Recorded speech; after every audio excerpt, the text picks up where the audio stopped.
Hey guys, welcome back to the another video. So in this video, we will be learning how to import our JSON file and how to convert this file into the data frame. So before that, we have to call a library here. So we will go to the package and install our JSON.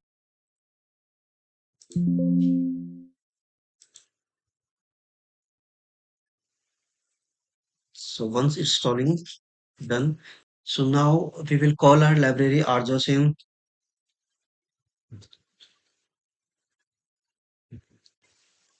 Now for reference, I have already a sample file in my document.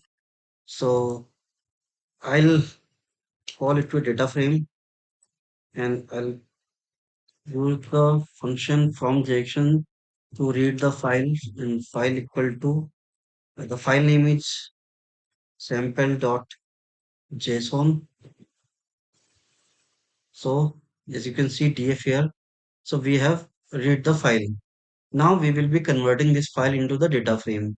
So I'll declare a variable result and I'll use as dot data frame and this df the data frame is here. Now you can see the result has converted to data frames, and now we can use the view result to view the file. That's it for this video. If you like the videos, please subscribe the channel for the next videos. Thanks for watching guys. Bye bye.